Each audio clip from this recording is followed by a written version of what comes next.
Mengkritik orang lain tanpa menyakiti hati mereka. Biasanya bila kita berkata kepada seseorang, "Saya memberitahukan ini kepada Anda untuk kebaikan Anda sendiri." Sebenarnya tidak demikian. Kita menunjukkan beberapa kesalahan pada diri mereka untuk mendukung ego kita sendiri. Salah satu kegagalan paling umum dalam hubungan manusia adalah upaya kita untuk meningkatkan harga diri kita dengan merendahkan harga diri orang lain. Namun, ada kalanya kita harus menunjukkan kesalahan dan mengoreksi orang-orang yang bekerja dengan atau untuk kita. Melakukannya dengan benar sungguh merupakan seni dan hanya sedikit yang menguasainya. Pandanglah kritik dengan cara pandang baru, karena seni penyampaian kritik yang efektif sangat sedikit diketahui. Dan karena sebagian besar orang sangat ceroboh dalam hal itu, kata kritik meninggalkan rasa tidak enak di mulut kita. Tetapi seni penyampaian kritik yang benar bukan dimaksudkan untuk membuat orang lain terpuruk, tetapi untuk membangun mereka, bukan untuk melukai perasaan, tetapi untuk menolong orang lain agar dapat melakukan tugas dengan lebih baik. Hal-hal penting dari penyampaian kritik yang berhasil. 1. Kritik harus disampaikan secara pribadi. Kalau Anda ingin kritik Anda berpengaruh, Anda tidak boleh membuat ego orang lain melawan Anda. Ingatlah bahwa tujuan Anda adalah mencapai hasil akhir yang baik, bukan merendahkan ego mereka.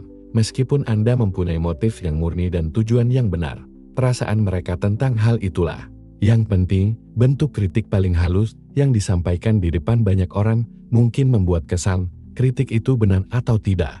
Orang itu merasa kehilangan muka di depan rekan-rekannya. Indikasi baik tentang motif Anda yang sebenarnya dalam mengkritik tercermin dari kenyataan. Apakah Anda mematuhi aturan ini atau tidak? Apakah Anda hanya mengkritik ketika Anda mempunyai pendengar selain orang yang Anda kritik itu? Bila ya, tujuan Anda yang sebenarnya bukanlah untuk membantu orang tersebut, tetapi untuk memuaskan ego Anda. 2. Awalilah kritik dengan kata-kata manis atau sanjungan. Kata-kata manis, sanjungan, dan pujian berpengaruh menciptakan suasana yang bersahabat. Itu akan membuat orang lain merasa senang dan mengendurkan pertahanan dirinya. Pujian dan sanjungan membuka pikiran orang terhadap kritik yang memang perlu dikatakan. 3. Buatlah kritik itu impersonal. Kritiklah perbuatannya, bukan orangnya. Di sini sekali lagi, Anda bisa menyelamatkan ego orang yang akan Anda kritik dengan mengkritik perbuatan atau tingkah lakunya, dan bukan orangnya, dengan mengarahkan kritik Anda pada perbuatan mereka. Pada saat yang sama, Anda bisa memberi mereka sanjungan dan menguatkan ego mereka. Saya tahu dari pengalaman masa lalu bahwa kesalahan ini tidak biasa terjadi pada diri Anda. 4. Berikan jawabannya. Ketika Anda memberitahu orang lain tentang kesalahan mereka, beritahulah cara melakukan yang benar. Penekanannya bukan pada kesalahannya, tetapi pada cara memperbaikinya dan menghindari kesalahan yang sama terulang.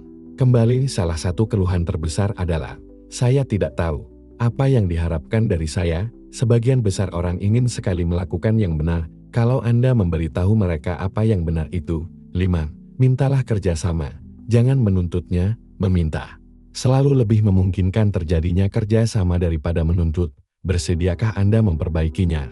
Menimbulkan jauh lebih sedikit kekesalan daripada kerjakanlah sekali lagi, dan kali ini saya ingin tahu apakah Anda mengerjakannya dengan benar. Anda akan memperoleh jauh lebih banyak kalau Anda merangsang keinginan mereka untuk berubah daripada mengeluarkan perintah agar berubah. 6.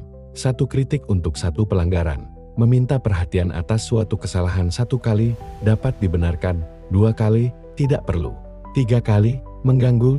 Ingatlah, tujuan Anda mengkritik adalah untuk menyelesaikan pekerjaan, bukan untuk memenangkan pertarungan ego. Bila Anda tergoda untuk mengorek-ngorek masa lalu atau mengungkit-ungkit kesalahan yang sudah lewat dan sudah selesai, ingatlah bahwa tidak efektif bagi Anda untuk terus-menerus membicarakannya. 7. Selesaikanlah dengan cara bersahabat. Sebelum suatu persoalan diselesaikan dengan baik dan dengan semangat persahabatan, persoalan itu sesungguhnya belum selesai. Jangan meninggalkan persoalan menggantung untuk dibicarakan lagi di kemudian hari. Selesaikanlah, kuburlah, akhirilah dengan pernyataan penuh keyakinan, "Saya tahu, saya bisa mengandalkan Anda."